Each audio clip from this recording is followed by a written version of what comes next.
Hi all, we are going to look at two rather involved calculus problems in this video.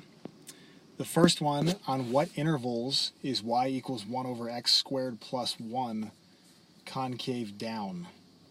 And I've sketched it, just a sketch.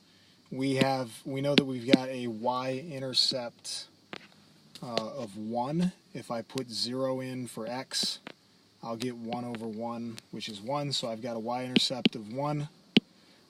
We have long-run behavior approaching the x-axis but never touching it, so this thing is always going to be positive. The question is, where is it concave down? And just glancing at the function, it looks like there's points of inflection somewhere right around there. So a change from concave up on this interval to concave down on this interval, back to concave up, and so from this input to this input. Problem is we need to use calculus to find those inputs. So if I want to know where the function is concave down, then really what I'm asking is, where is y double prime negative? So I want to find y double prime, and I want to determine where it's negative, which is going to take some work. To find y double prime, I need to first find y prime.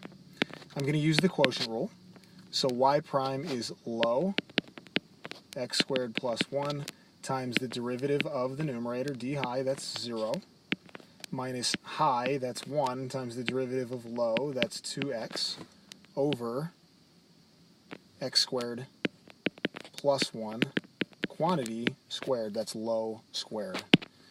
Now this equates to 0. 0 times x squared plus 1, no matter what x is, that'll be 0. And so we get negative 2x over x squared plus 1 quantity squared. Okay, there's y prime. Again, we're asking the question of where is y double prime negative.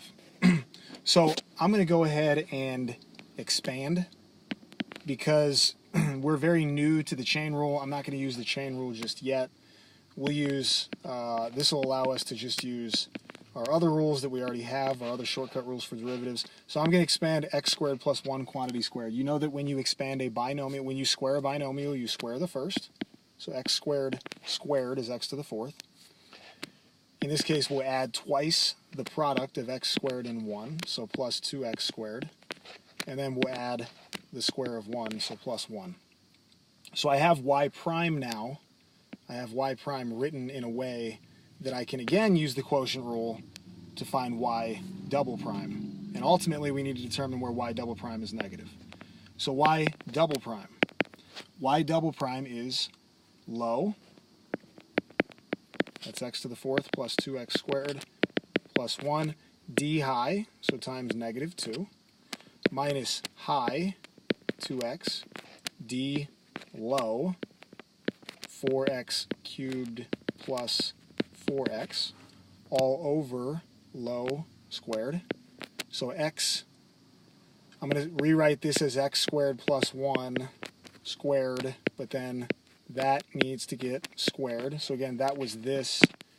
When I say low, I'm considering this again as low. Even though this equals this, this is going to be a little more compact. So low squared, okay? I'll distribute my negative 2. I'll distribute my negative 2x and clean this up. So we've got, let's see, negative 2x to the fourth. I'm going to run out of room, so I'll move down a line. Negative 2x to the fourth minus 4x minus 2. And then I've got, it looks like minus 8x to the fourth minus 8x squared all over x squared plus 1, the quantity x squared plus 1, now to the fourth. Because when you square that binomial, square it again, you're raising it to the fourth power. Now we can clean the numerator up. So negative 2x to the fourth and negative 8x to the fourth, I guess, is negative 10x to the fourth. Okay. What else?